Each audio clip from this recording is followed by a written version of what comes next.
We are the technology that actually extracts and generates this oil or data, which can then be provided to other sort of engines. We realize, hang on, this is a better problem to be fixing. So we pivoted the business. The need for data will only expand. And I think how you then leverage and use that data will become quite critical. Welcome to Add to Cart, Australia's leading e-commerce podcast that express delivers all you need to know in the fast-moving world of online retail. Every week, Nathan Bush from eSuite and an e-commerce industry expert will share the news, research and insights that you need to know to keep you at the top of your game. And of course, keep your customers adding to cart.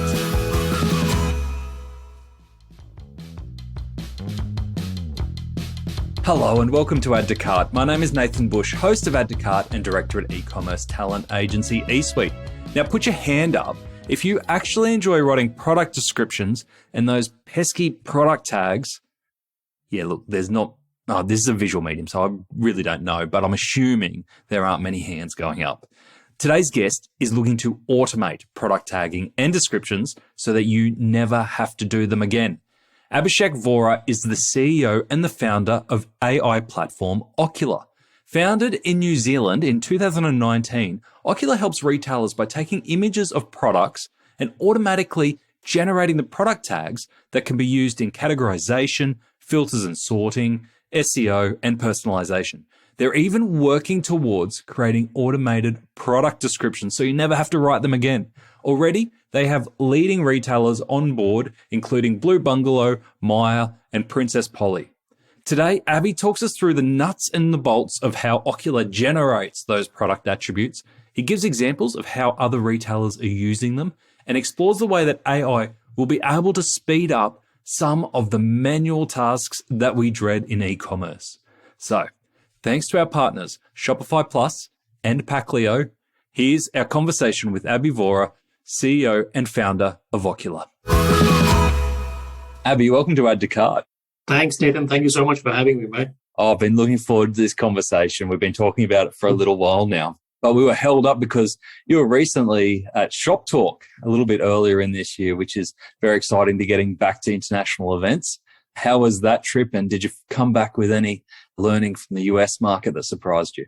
Yeah, that was phenomenal. I think the things that caught me were definitely the size of it and the number of people who were there. There were about 14,000 people at the Shop Talk Vegas event, and a lot of it was driven from they were all stuck at home because of COVID, and now they'd had a chance to get out. So we had people from all over the US, and the way they'd organized it was really, really amazing. I think I really enjoyed the energy over there. There were a lot of discussion about retailers saying, look, we've not been able to do a lot of these things for the last 2 years. What do we do now to get forward? And they were not looking for just sort of quick fixes. I think a lot of them were thinking, oh, okay, now we realize that we need to really put in good effort into things. So a few things that stood out were learnings from China. There was a lot of discussion on what China has done in e-com and how globally people can learn around it. And that was one. The second was a lot of talk about personalization and understanding what does the customer want? How do you actually understand intent? How do you deal with providing it at the right time, etc. So those kind of things were very, very topical, but everyone was very, very engaged. I think that's a few things that I took away from there. Absolutely. And I feel on a very different scale, we had Retail Global a couple of months ago, and felt that energy of everyone being back in the room. It was fantastic. You've obviously got iMedia coming up as well. So really great to be getting back to those in-person events, and hopefully I'll see you at one of them soon. But we are here to talk Okkular. So you talked about personalisation and intent, and I know Okkular plays a role in that, but it is not all you do. Can you share with our listeners what Okkular is and how it helps retailers? Yeah, absolutely. And the best way to describe it would be, so we are a retail technology company. And if I give you maybe an example where, there's a lot of talk about data is the new oil, right? So everyone refers to that. So if I use the same analogy, then we are the technology that actually extracts and generates this oil or data, which can then be provided to other sort of engines, which can then create better product discovery and better personalization, etc. So there are lots of sort of engines out there which require good data. And so we are the company that actually generates this underlying data that can be fed into these engines. So what sort of data is there? At the moment, we are really concentrating on product data. So if you're an e-com retailer, right now you're generating your underlying product data or product information. Majority of them are generating this manually. So think of an e-com retailer who's selling, say, apparel, fashion or furniture sort of products. So we have built a product which can automatically look at the image of the dress or the furniture item, and it can generate the product attributes, like it's a blue dress, it's polka dot, it's flowing, it's a V-neck, and we can now actually generate the product copy as well, the description as well, which again automates the process of something which is being manually performed. And that's what we feed into a lot of our partners that we work with, like Chemistry, like SalesSpring, etc., which can then use it to create more personalization, etc. So does Okkular store the data, or is it generating the data so that it can be stored elsewhere? So we generate the data and it can be stored anywhere else. So one of the examples is, so we would connect into the product information management systems, could be like Chemistry or in Akeneo, and we would then, as soon as the image is being posted into these portals, we just need the actual image, and from there we can generate all these different attributes and tags and the product copy, which the retailer can actually audit it. So they can go in and say, no, this is not quite square neck, it's boat neck, as an example. And with every correction, because we're using machine learning, it starts learning and getting better, and the accuracy starts improving even more. Of course, there is a base case accuracy, which is there out of the box. And then with further training, it starts getting better and starts improving even more. Ever scrolled through an e-commerce packaging website for fun? Nah, me neither. Until today. Packleo is putting the joy into the packaging game. So let's play a game. I'll tell you the name of the Packleo product, and you have to try and guess what kind of product they are. Fairy floss, compostable mailer, queen bee, honeycomb padded mailer. Here we go. Gummy shark, water activated tape. Now, if my jaded self thinks that this packaging is fun, imagine what your customers will think. Packleo is also eco-friendly, Australian-owned and operated, with same-day dispatch and 14-day returns. Now that's pure joy for everyone. Check out the Packleo range of e-commerce packaging options at packleo.com. That's Packleo, P-A-C-K-L-E-O, packleo.com. Is it as simple as a retailer just uploading a bunch of product images to get started? Yeah, so right now what we do for some of the retailers is literally we take the product feed, and the product feed can have the image URL, it can have the SKU ID and the category. So we need the category because sometimes if you have the entire image of the product, say I'm wearing a jacket and a t-shirt and pants or something, then our models need to understand what should we attribute. Are you selling the jacket or the t-shirt inside or the pants? So that's why we need category information, because then we can go in and do the attribution and the product description appropriately. But yeah, those are the three things we need: a simple feed that gets started, and then we've provided our own sort of web portal which connects into this. And when as a retailer you join in the beginning, we actually go through what attributes are important to you, and also the taxonomy, because as you would know, taxonomy is all over the place in the industry. Someone calls it A, someone calls the exact same thing A+1. So we help set that up so that if it's an error, it's an actual genuine error. It's not an error because of, or we called it something else. So you can set the naming correctly in the beginning. And you can also set up lots of things like synonyms. So we're trying to generate automated synonyms so that when you add, say, polka dot, it automatically adds dots, spots, polka, so that the additional data can then be leveraged by the search algorithms, etc., to generate better discovery. And I want to come back to how retailers are using this data, because it would be a next layer of data that a lot of retailers just don't get around to adding on to their basic product data. But just before we do, so we're talking about, so do most retailers give it to you from a Google product feed? Is that the main kind of feed that you get? Yeah, pretty much. It's a Google feed, or they can set up through APIs as well. So we've got both sort of abilities in there to sort of pick up the thing. But typically, yes, a simple feed is what we need. And is there a time frame that the machine learning has to learn your brand, or is it straight in and tagging straight away? So out of the box, for the type of retailers that we work with within the fashion vertical, which could be, apparel, shoes, jewelry, etc., we've already sort of trained it out of the box. So if you're connected to some of the companies that we have already got connectors into, say like a Shopify, then you can be up and running in sort of a couple of hours because we've already trained it. You don't need to do any specific training for that to get started. Of course, there will be certain categories where you might need a bit more effort in there, which we can definitely cater to. But otherwise, it is out of the box to get going from there. That's incredible. And you talked about writing your own descriptions. I knew you did the tagging, but I didn't know you did the writing of descriptions as well. Is that a new feature, or how have you developed that?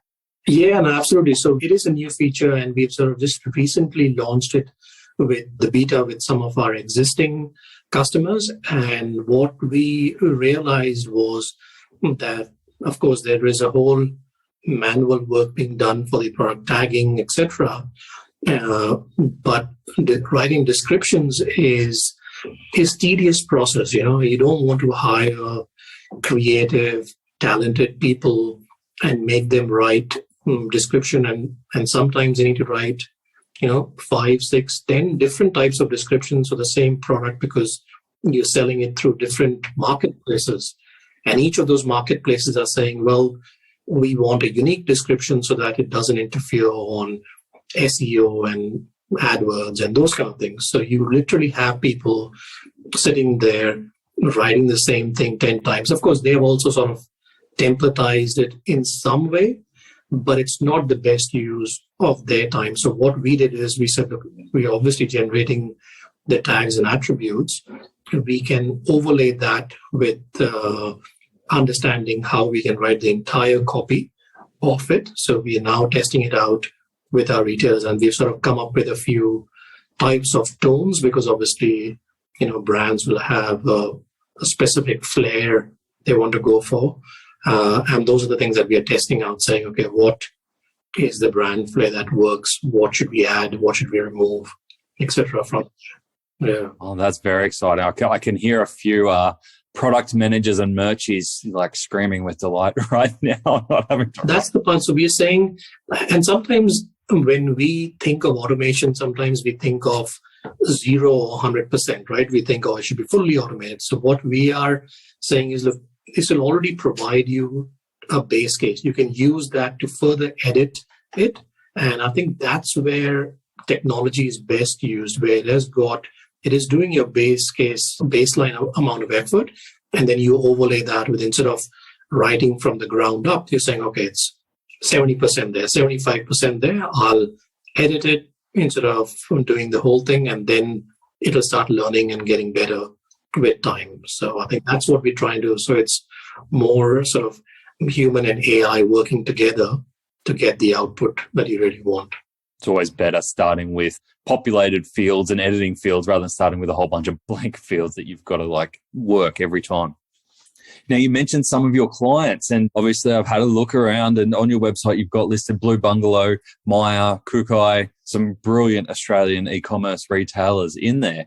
Can you share how your retailers are using this data, this attribute data, this enhanced attribute data and descriptions as well to enhance that customer experience. Yeah, now we've been very fortunate to have these amazing brands, and we love working with these retailers because we learn every day on what else can we add into our product suite. So some of the ways that they're using it is of course, the two things that really help from an AI perspective is one, you end up saving time. So there's a clear sort of time arbitrage that happens. But also what we are seeing is retailers can then generate quite granular filters because now they have the extensive data set so they have X number of products, and now you can sort of slice and dice it into different sort of attributes. And effectively that allows you to have more filters on your page. That data can then be fed into your search algorithms that can create product discovery better. It can be used by the merchandising team to understand, okay, what's coming next in terms of fashion trends. And if we need pink dresses with butterfly prints on it, how many do we have today and how many do we need to order going forward? Those are the kind of things that they are seeing. So it's increasing engagement as well, because a lot of the times, because you have more filters, the users are able to really pick out those granular filters. Because ultimately, when a user buys something, they buy it based on certain attributes of the clothing item. So if you only have 3-4 filters on the page, it's hard for them to get to that unless they sort of scroll through all the products in there. So being able to discover the product is one big thing that they can see. Makes a lot of sense. And then with the filtering as well, does it help with consistency of tagging and labels? Because one of the places where filters go wrong is when you've got black spelt 4 different ways or with capitals, and all of a sudden there's, a whole bunch of, filter options there that really don't exist just because the data isn't quality. Does Okkular help maintain that consistency? Yeah, exactly. I think so. What we do is we generate this underlying data, and we are also seeing how best the retailers can use it in there. So they can actually come up and specify that these are the filters that we really want in there, because some retailers we have seen have got a number of filters, but it's actually what is in those filters. So you can have the broad category, but you have enough products in there that have been categorized. So where we help with is categorization of those filters, so that when a user goes to a specific filter, they don't just find one item in there. So that is definitely there.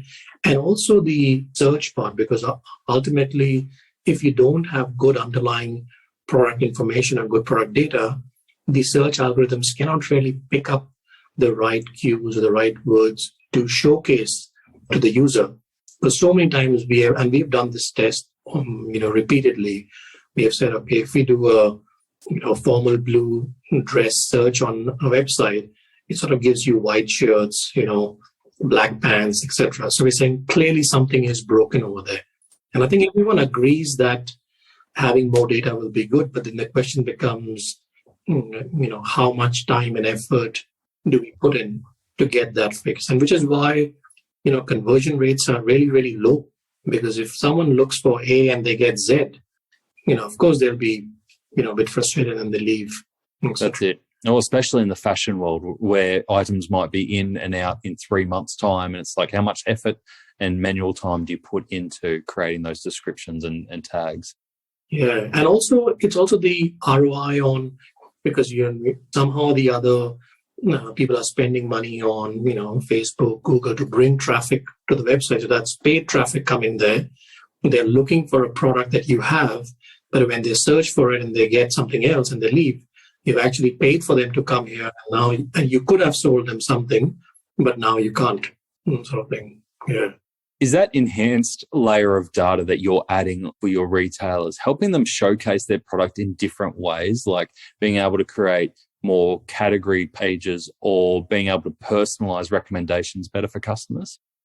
Yeah, so they can actually generate granular filters. They can create different types of sort of categories in there. So for example, one of them, because we can generate all the colors for the products, so they can create a a particular color palette, which can help showcasing the product more than once, sort of thing, and also different collections that can be showcased. And also what we do is we end up generating the SEO tags as well, so which can then be further leveraged to drive traffic to the website as well. So what we are also figuring out is that, look, from all this data, we are also seeing new ways of how brands and retailers are actually using their underlying data and can be showcased in different ways. And that's why we end up working well with other kind of tech stacks over there, because they can all end up using some amount of that data to work. There's so much discussion on customer data and understanding the customer. So we're saying that's important.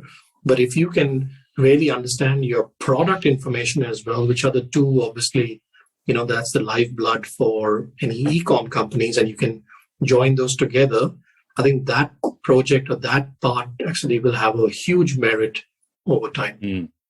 And you mentioned the tech stacks that you work with, and we've already mentioned things like Shopify, Commerce Street. What are the most common tech stacks that you find yourself working with your clients at the moment? Yeah, so what we have seen is on the cloud side, we've got AWS, and then we work with a number of different PIM companies. Obviously, we work very closely with Commerce Street. We've done a number of events together as well. Same with SearchSpring. And I think all these things together actually gives us a good story as well, where we can generate the data. One of the PIMs can obviously store it, and that information can then be leveraged by the search company to further enhance product discovery on the website. But also equally, we have seen a lot of brands who are sizable are using Shopify. And I think there are some good inherent capabilities within Shopify that are helping them stay with Shopify and work through it. But again, we are exploring other areas where we can really integrate. For us, it is more about helping the client where they are. And we're saying right now, these are working itself. We're a small enough team. We cannot integrate with too many partners just yet. So we said, let's work with the ones that we have got. And it's one question that I find retailers really grapple with a lot is, when is the right time to move from having all product in an all-in-one platform to having a dedicated PIM? Do you have a view on this? I know you've got to be very neutral around platforms because they're partners and the environment, but from a retailer capability, do you find any signals or signs of when a retailer should be considering having products in a dedicated PIM? Yeah, no, that's a good point. And I think we have seen across the board, because generally, I think the tendency is that, okay, you have to be big enough to have a PIM. But I think now the reality is, because as a retailer, you're actually sending the product to multiple different channels as well, where the PIM is also helping is obviously storing the information in one place. And then you can obviously use that into different marketplaces, marketing channels, etc. The type of PIM obviously can differentiate between something which is easy to onboard and get started with. But I feel most retailers, if they are of any size, should be looking at that, because it actually helps them, even from a governance perspective, to hold all their products in one, because otherwise you'll end up having multiple Excel sheets and something is here, etc. And as you grow, you realize, oh, it's too late. And sort of gone overboard in there. So and the best answer to these, what I've seen is an ability to test it out. I think because they will then know, is it really for us or not? But also testing it out with giving it enough time to test it, because sometimes if you just test it for a couple of weeks, these things don't show any benefit straight away that way. Yeah, but I love your point there too around having it as a structured environment too, when you're selling into multiple channels or distributing across multiple channels, and treating this product data as an actual business asset that you look after in one place. Yeah, and also it's one thing similar to some discussion we were having earlier. We said, even if a small company, they would have some sort of a CRM.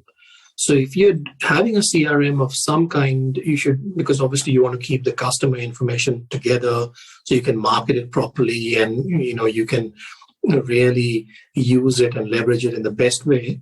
The same way they should be thinking of the product information as well. If they can all have it in one place together, even if it's not significantly large, I think that will definitely bear fruit because they can start thinking of new ways to sort of start using that underlying data when it's all together in one place. And when you are first speaking to new customers, where do you see most of the pain points come from in the way that they've structured or managed their product data historically? Yeah, I think one of the things that we definitely see is most retailers or brands are performing that work manually. So when we go and speak to the e-commerce coordinator, we can see the pain because they are the ones who are actually doing the work on the ground and realize. And it's also because of the sheer volume, right? Because there's just so much volume that is going through. And this process hasn't changed, in the last sort of 15, 20 years since e-commerce became a thing. But the volumes have gone up 100 times, if not more. And when you talk about on the ground, you're talking about them rocking back and forth under their desk with their laptop, trying to get it all done. Pretty much. And I think they're facing the real pain of getting it done. And I think I've also seen that if someone is a bit too senior in the organization, sometimes they don't feel it because they've not gone through it. And e-commerce directors, etc., who were perhaps e-commerce coordinators before, they have felt it. They've gone through that pain before, so they know the amount of effort there is. Otherwise, it can become, that's... and I think the best way I sort of mention to them is, look, if they're all everyone is thinking of personalization, predictive analytics, and all these big things out there. I said, if the underlying information is not good, nothing will work because then it's just, the old saying of garbage in, garbage out. And it may not be the sexiest thing at the moment sort of thing, but it needs to be done and it needs to be done well, because if it is not done well, then you have the problem of, you look for a formal blue dress and you get, white shorts. And that's going to be awkward when you turn up. Yeah. And just imagine if you walk into a physical store and you tell that you want this and someone comes up with white shorts, you'll say, so why is that okay over there? And we see it on a daily basis in the e-com world. And I think this thing, if it gets fixed, it will definitely, of course, there are other challenges that need to be sorted out to help final conversion. But this is one that we are seeing repeatedly that can be fixed now. And I think the answer is also sometimes that many are not aware that this can be automated. I think when we take someone through it, then they realize, okay, that's how it can be done. It's funny to hear you talking through that because I put myself in the position of a salesperson and I go, okay, if I've got a product that the decision makers don't necessarily feel the pain, it's the junior team members that feel the pain. It's not necessarily the sexiest thing, but we know that it makes a difference, but it's not necessarily sexy. And most people aren't aware that this can be done, that it can be automated. How do you go into new organizations that may not realize it's a problem and sell them in that there is this brilliant solution available for them? Yeah, no, that's true. And I think what we refer to is, so for example, we show the case studies that we have done. And for example, one of the retailers saw sort of a 25 to 31% increase in their conversion. And what they attributed that to was that, hey, we just were able to generate a lot more granular filters and our searches were getting better outcomes than before. So clearly that's a big win for them, but also timing wise. For example, one of the retailers needed almost 100,000 products attributed and tagged relatively quickly. And if they had to do it manually, and they said, we were doing this manually, it would have taken us 5 minutes per product. I mean, you're talking 10 people working for 5 months and still not being able to get that done. And we were able to do it in sort of less than 40 hours. And so the real lift is in conversion, it's in saving time, and it's also engagement. As I said, conversion can be hard because there are lots of other things that can get attributed to that as well.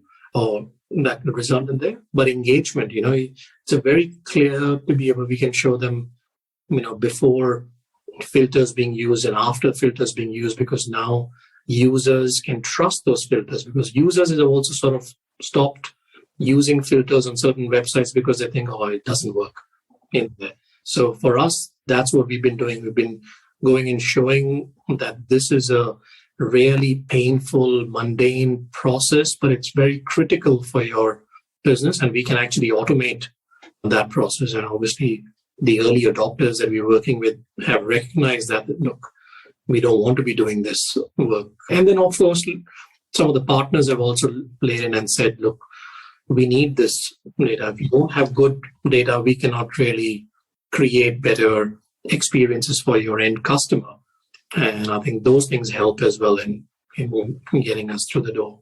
I was about to say, if you get the ROI, then it means your partners, like your searches or your product recommendations, your personalization, they all get the wins as well. So I can definitely see where you bring the community together there. And because it's not exactly as you said, so it's this or that.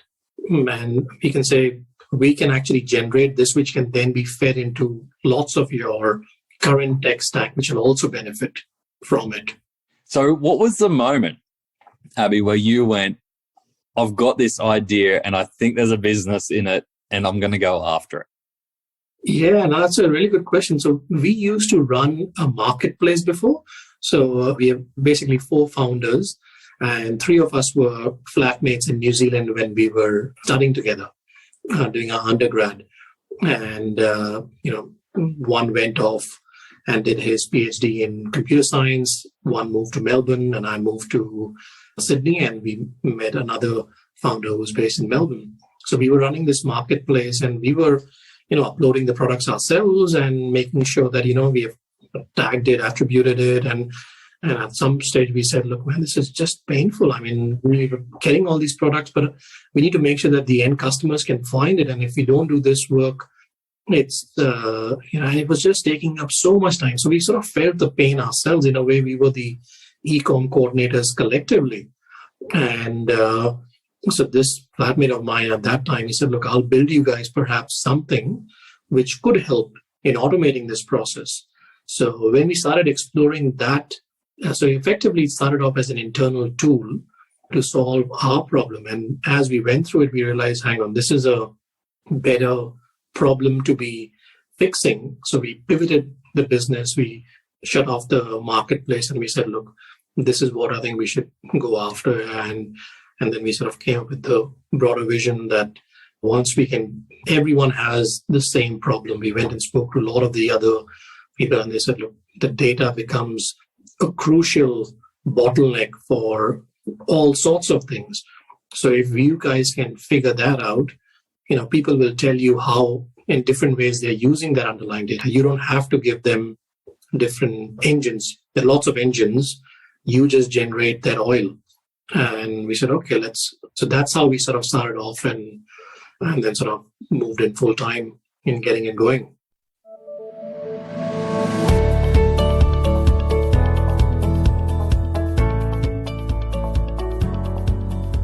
Now, they may do 1,000 burpees before breakfast and bench press pallet racks for fun, but when it came to Black Friday, LSKD needed some spotting.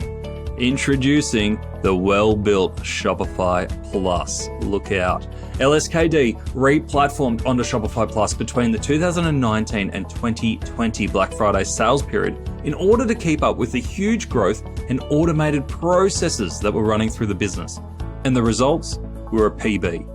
In Black Friday 2020, LSKD handled 50,000 orders. That's a 1,100% increase from the year prior, even serving 19,000 shoppers at the same time.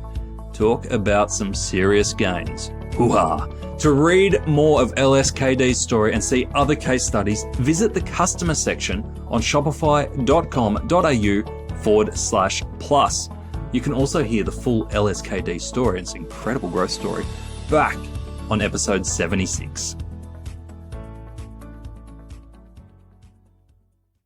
But that's not a bad side project, right? To be able to create a machine that can look at a picture and then start picking attributes. And I'm assuming it was a lot more basic back then to where it's advanced to now.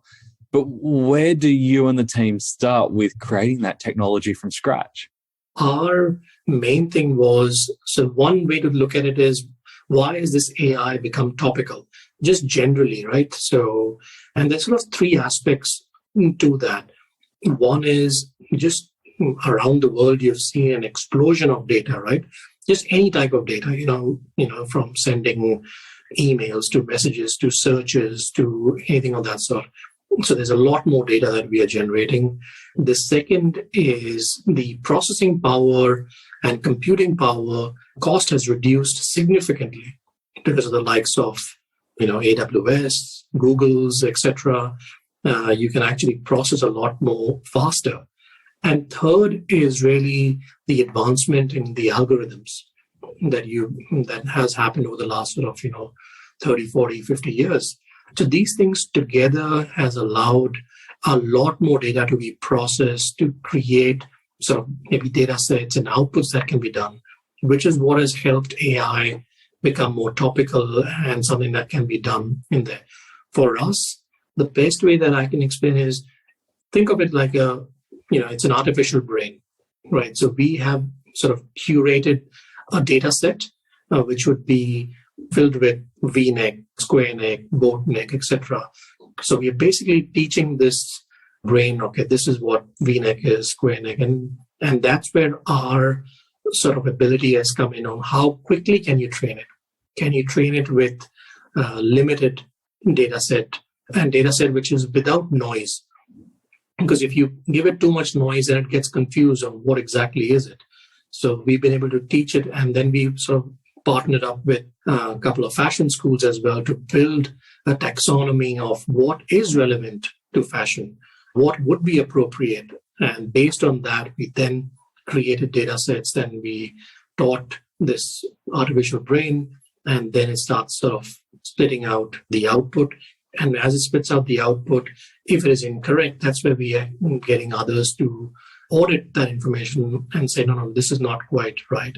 And that becomes the feedback loop that goes back into it to further train it in there. So yeah, it's been that process in there. And sometimes it can be considered, the robots are taking over kind of scenarios when AI is involved.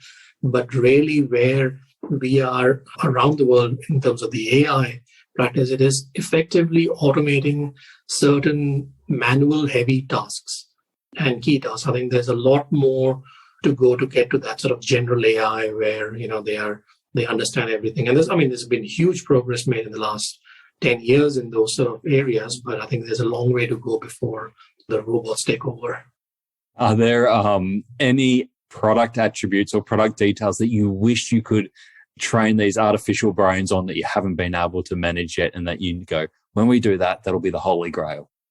Yeah, I think, we are also overlaying visual with text-based. So certain things we cannot do it from a visual perspective. For example, material. So just by looking at it, if a human cannot say what type of material this is, it becomes hard for us to train it to learn something. So, but what we are doing is we are learning from, we're involving text-based recognition as well, because sometimes the supplier is providing what is the actual material, but it is still someone having to take that information and put it into the PIM or any other ERP as such. So we are building ways where we can recognize that, because then it can become more complete than what we have today, so that someone as an e-com coordinator, you don't have to do half here and half there. You can actually complete the entire set in there. But also, we are also trying to figure out how best can we leverage this underlying data to provide better personalization using the descriptions, tags, because ultimately what's important to the retailer is this helping in making discovery better? Some of it is, you need to have good filters, etc. But as we progress from there, where we say, okay, we can achieve that, no problem. How do we then take it further and overlay that with personalization, etc.? Yeah, nice. And in terms of the categories that you're in, we've spoken a lot about fashion. You mentioned furniture before. Are you looking to expand out into more categories? Yeah, I think, like I said, we can train that brain to learn anything.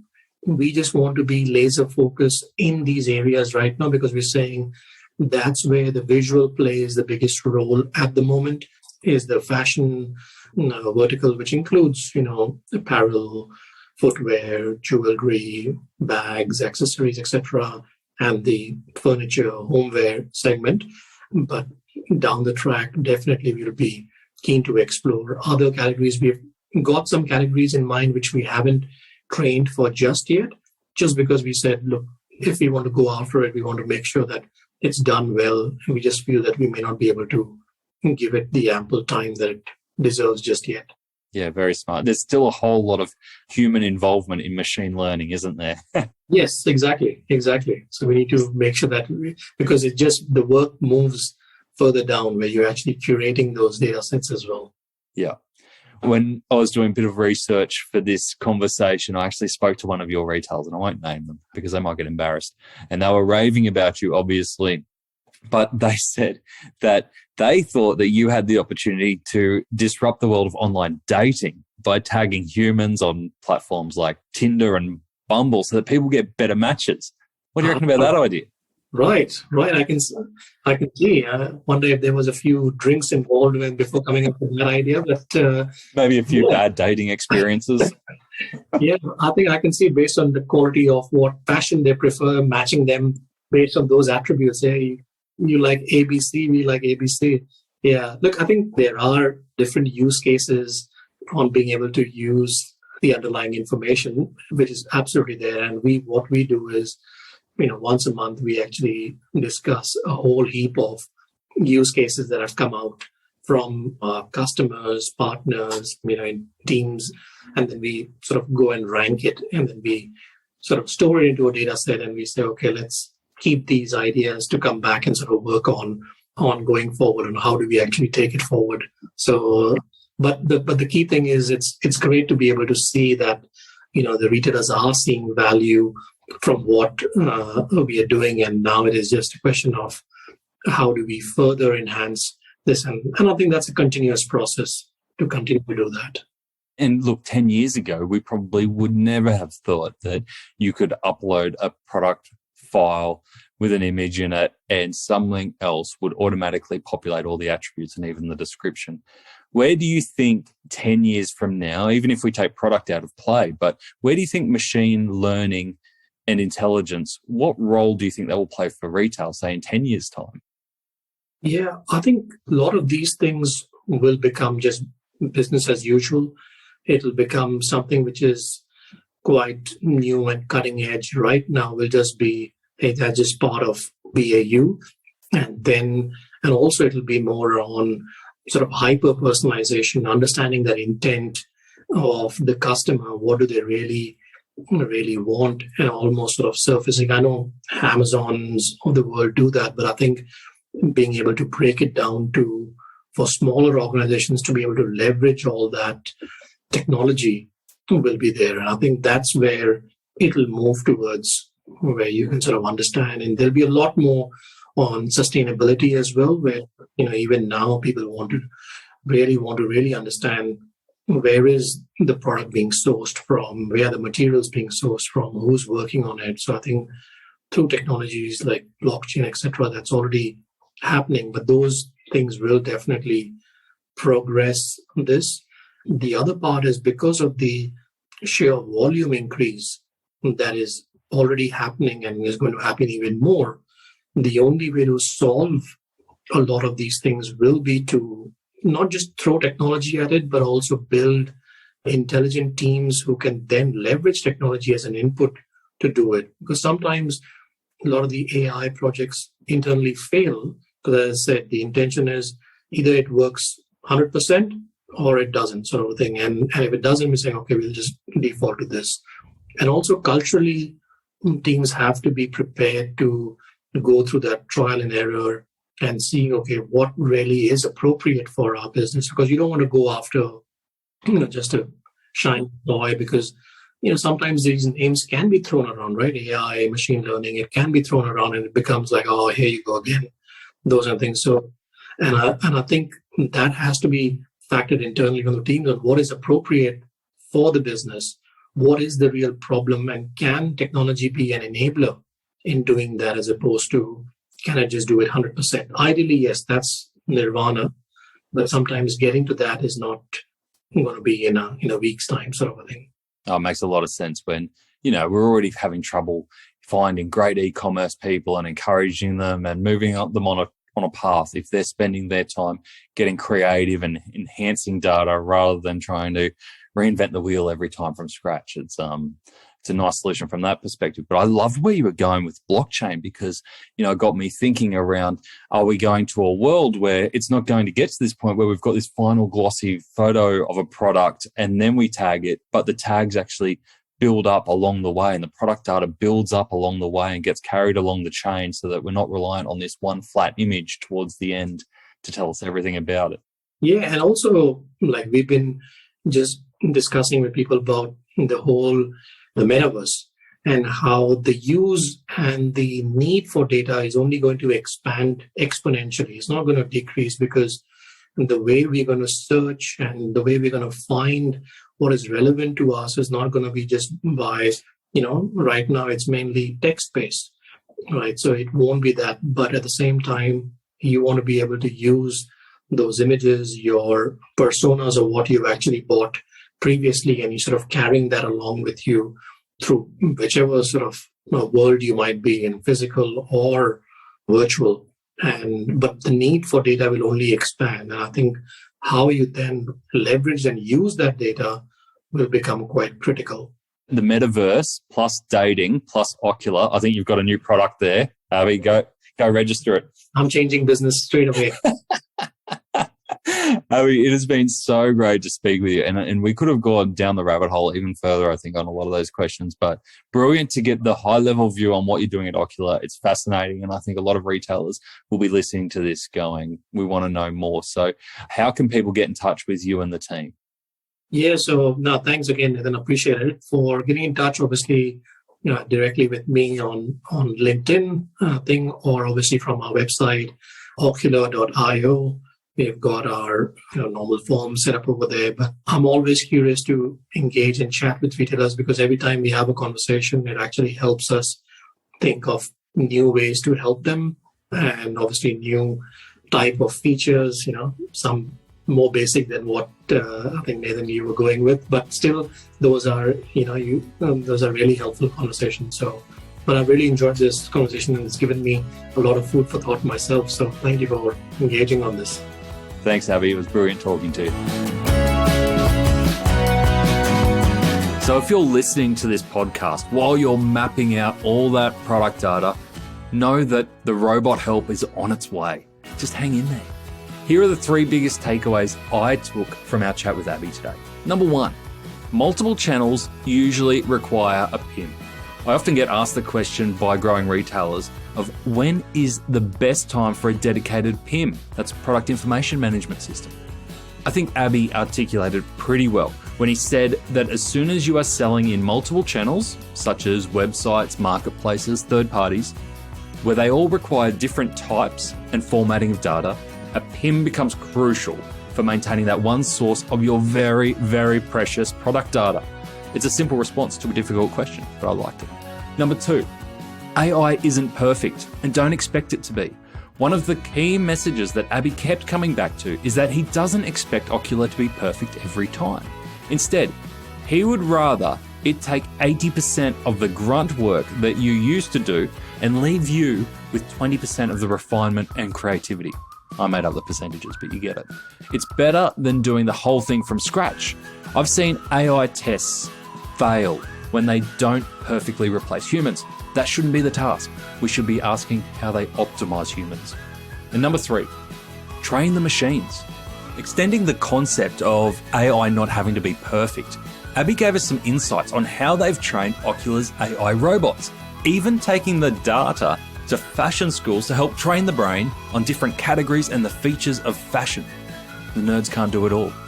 This training side of AI is often overlooked, and it's important to spend the time upfront training the technology to give long-term efficiencies and intelligence. It doesn't just happen automatically. To get the highlights of today's episode, head on over to addtocart.com.au and sign up for our free newsletter. Each Tuesday, we will send Monday's episode summary, links, and discount codes for you to go next level on. And if you're looking to explore your next e-commerce opportunity, come and visit us at eSuite. We're a dedicated e-commerce talent agency connecting the best e-commerce talent with the fastest growing brands in Australia. Head on over to eSuitetalent.com.au where you can download the free e-commerce salary guide and sign up to our weekly e-commerce job emails. Thanks for listening, and until next time, keep those customers adding to cart.